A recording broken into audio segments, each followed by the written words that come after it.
নমস্কার, জয় play animal, জয় homeopathy. আমি doctor Ashok Kumar Chatterjee, একজন কনসালটেন্ট হোমিওপ্যাথ। আমি প্রত্যহ কোনো না কোনো একটি রোগ বিষয়ে পর্যালোচনা করি। সেই রোগের ডিটেলস এবং সিমটম, সাইন, প্যাথোলজি, নানা রকম যতটা পারি, যতটা জানি আমি তুলে ধরি। আজকে আমার আলোচ্য বিষয় বস্তু কিন্তু কোনো রোগের পর্যালোচনা না। আমার আজকের বিষয়বস্তু হলো সাহিত্য সম্রাট বঙ্কিমচন্দ্র চট্টোপাধ্যায়ের উক্তি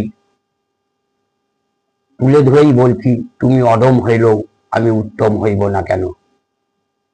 কারণ আজকে যে তিক্ত অভিজ্ঞতা আমার সামনে হলো বা আমাকে নিয়ে হলো, সেইটি সকলের সামনে আমি তুলে ধরছি। প্রথম পেশেন্ট সত্যিকারের হয়তো লেখাপড়ায় সে অশিক্ষিত হতে পারে, লেখাপড়া হয়তো সে জানে না, কিন্তু প্রকৃত শিক্ষায় সে শিক্ষিত। কেননা সে আগে আমার কাছে তার একটা অ্যালার্জি ট্রিটমেন্ট করে সুস্থ হয়েছিল এবং পয়সার অভাবে সে এতদিন আসতে পারেনি। তাই রোগটি আবার পুনরায় দেখা দেওয়ার জন্য সে যথারীতি এসে কাকু সম্বোধন করে আবার ওষুধ নিল। টেস্ট টেকিং করলাম, রিটেস্ট টেকিং করে তাকে যথারীতি ওষুধ দিলাম। সে আমার যথাযথ সম্মান নিক, আমাকে সম্মান দিয়ে ও আমার সম্মানিক মূল্য দিয়ে কাকু আসছি বলে তার গন্তব্যস্থলের দিকে রওনা হলো। এবার যে তিক্ত অভিজ্ঞতা সেটি আমি এখন তুলে ধরছি সকলের কাছে। কোন একজন অতি পরিচিত একজন আসে তার মেয়েকে নিয়ে। আমি তার কোনো নাম বা আমার রোগীর বয়স উল্লেখ করছি না। যথারীতি তার দেখলাম অসুবিধা হচ্ছে লেফট লোয়ার আইলিডে একটা টাইলস। যথারীতি যেটুকু জানার জেনে আমি যে মেডিসিন আমার সিলেকশন হলো সেই মেডিসিন দিলাম এবং সে অনলাইনে আমাকে পেমেন্ট করে চলে গেল। সে জিজ্ঞেস করলো কত লাগবে। আমি বললাম যে আমি অন্য জায়গায় যে ফিজ নিই সেটা দিতে হবে না, যেহেতু আমার খুবই পরিচিত এবং গ্রামের, তাই 200 টাকা। অন্য অন্য ক্ষেত্রে আমি 500 টাকা ফিজ সমেত ওষুধ দিই। যাই হোক, তারপরে যথারীতি আমি ডক্টর ফাটকের মেডিকা নিয়ে পড়াশোনা করছিলাম। তখন হঠাৎ দেখি সেই রুগিনীর মা এসে ওষুধ টেবিলে দিয়ে আমাকে বলছে যে কোনো একজনের নাম করে, আমি তার নাম করছি না, সে যদিও আমার ছাত্র, তার সাথে আমার তুলনা করছে যে অত টাকা তো লাগে না। আমি মাত্র 200 টাকা নিয়েছিলাম, যেহেতু পরিচিত। অত টাকা লাগে না, ও অত টাকা নেয় না। আমি অ্যালোপ্যাথি খেতে বললাম, অমুক দিয়ে আমার টেবিল ওষুধটা ফেলে দিয়ে টাকা ফেরত চাই। যাই হোক, আমার কাছে সম্মানটা আগে। আমি তাকে যথারীতি তার টাকা ফেরত দিলাম এবং আমি আর কোনো কিছু বললাম না। কিন্তু আমার এই যে সোশ্যাল মিডিয়ায় একটাই বলার বক্তব্য যে একজন হোমিওপ্যাথ কি অ্যানাটমি পড়ে না, ফিজিওলজি পড়ে না, প্যাথোলজি পড়ে না, গাইনি অফ পড়ে না, প্র্যাকটিস অফ মেডিসিন তাকে পড়তে হয় না, মেট্রিয়া মেডিকা তাকে পড়তে হয় না, হ্যানিম্যানের অর্গানন অফ মেডিসিন তাকে পড়তে হয় না। দীর্ঘ পড়াশোনা করার পর তাকে একজন হোমিওপ্যাথ হতে হয়। সরকার থেকে, সরকার স্বীকৃত কাউন্সিল থেকে তার রেজিস্ট্রেশন নাম্বার পাওয়া যায়। আজ আমি দীর্ঘ কয়েক বছর ধরে প্র্যাকটিস করছি। এর আগে আমি Birbhum Vivekananda homeopathy medical college থেকে পাস করে দীর্ঘ 25-26 বছরের ওপর আমি প্র্যাকটিস করছি।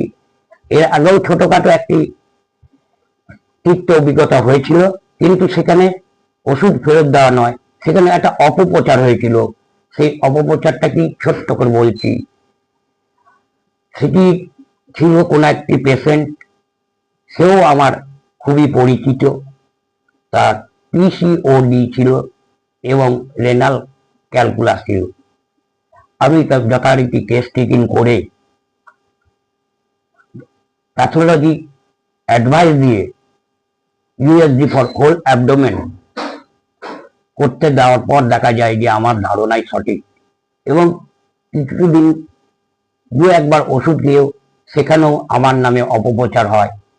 আমার কথা হচ্ছে যে এই যে অপপ্রচার, এই যে হোমিওপ্যাথিকে অসম্মান, আমাকে অসম্মান করতে করুক, কিন্তু আমার তাতে কোনো ক্ষোভ বা অপমানিত হয়েছি বলে আমি মনে করি না। কিন্তু হোমিওপ্যাথকে এবং হোমিওপ্যাথি স্রষ্টা ডক্টর স্যামুয়েল হ্যানিম্যানের যে অপমান আজ হলো, তা আমার কাছে খুবই বেদনাদায়ক। আমি মর্মাহত। আমি তাই আমার গ্রামবাসী সকলকে শ্রদ্ধা জানিয়ে বলছি, সঠিক হোমিওপ্যাথিটা আপনারা জানুন।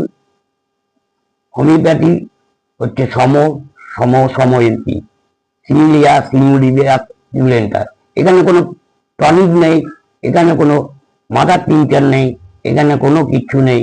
এক্সটার্নাল হয়তো দু একটা মেডিসিন দিতে হতে পারে, যেমন ক্যালেন্ডুলা মাদার এক্সেট্রা, কিন্তু প্রপার হোমিওপ্যাথিতে কিন্তু সিঙ্গেল মেডিসিন এবং প্রপার টেস্ট টেকিং করে সিঙ্গেল মেডিসিন আপনার রোগকে নিয়ন্ত্রণে আনবে এবং আপনাকে ভালো রাখবে।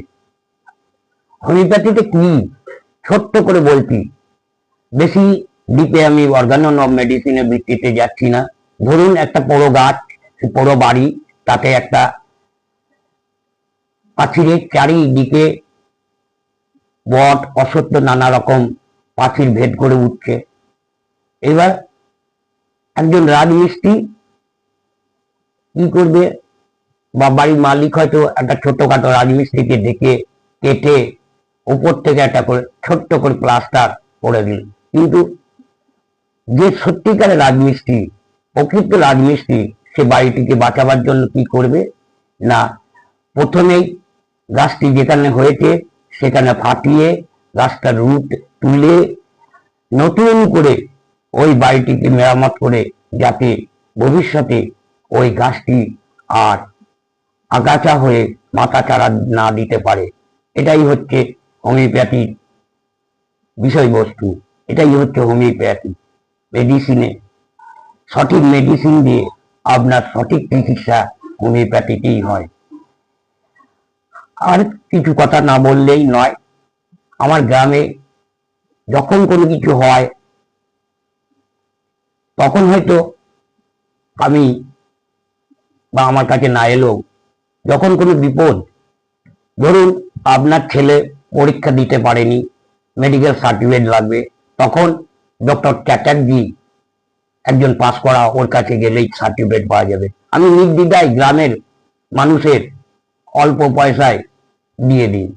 কেউ হয়তো বাড়িতে মারা গেছে, ডাকলে আমি সেখানে গিয়ে পেশেন্ট অর্থাৎ রুগী ব্যক্তিকে মৃত ঘোষণা করে যথারীতি সার্টিফিকেট দিই। আজ আমার যে তিক্ত অভিজ্ঞতা হলো, এটা আমার অপমানিত নয়, সমগ্র হোমিওপ্যাথদেরও অপবাদ। তাই আপনাদের কাছে নিকট প্রার্থনা করছি, এই ধরনের ব্যবহার করবেন না। একজন হোমিওপ্যাথকে চিকিৎসক হিসাবে পরিচিতি দেন। তিনিও অনেক কষ্ট করে, অনেক লেখাপড়া করে, বাবা মায়ের অনেক পয়সা খরচা করে আজ হোমিওপ্যাথি পড়াশোনা করে রেজিস্ট্রেশন পেয়েছে। নমস্কার, আপনারা ভালো থাকুন, সবাই সুস্থ থাকুন। আজকে আমার এইখানে শেষ করছি। আরো কিছু বলার হোমিওপ্যাথি সম্বন্ধে বলার ইচ্ছা ছিল, কিন্তু আমি আর পেরে উঠছি না, আমার গলা ধরে যাচ্ছে। এই অপমান আমার নয়, এই অপমান হোমিওপ্যাথি। তাই হ্যানিম্যানের কাছে আমি ক্ষমা চাইছি। হয়তো আমি হোমিওপ্যাথিক জিনিস আমার রুগীর কিছু রুগীকে আমি হয়তো বোঝাতে পারিনি, যদিও এই ধরনের পেশেন্ট গুলো কোনোদিন আমার কাছে আসে না। আজ হয়তো সেই চেম্বার গুলো বন্ধ, তার জন্যই আমার কাছে এসে হোমিওপ্যাথির অপমান করে গেল। এটা খুব আমার কাছে বেদনাদায়ক। যাই হোক, আমি বেদনা নিয়েই এখানে আমার ভিডিও শেষ করছি। আপনারা সকলেই ভালো থাকুন, আবার বলছি ভালো থাকুন। সবশেষে আমাদের হোমিওপ্যাথি জগতের স্রষ্টা স্যার খ্রিস্টান ফ্রেডারিক স্যামুয়েল হ্যানিম্যানের কাছে আমি ক্ষমা চেয়ে, তার চরণ শতকোটি প্রণাম জানিয়ে আমি ক্ষমা চাইছি। হে মহামানব, তুমি আমায় ক্ষমা করো, তুমি আমায় ক্ষমা করো, তুমি আমায় ক্ষমা করো।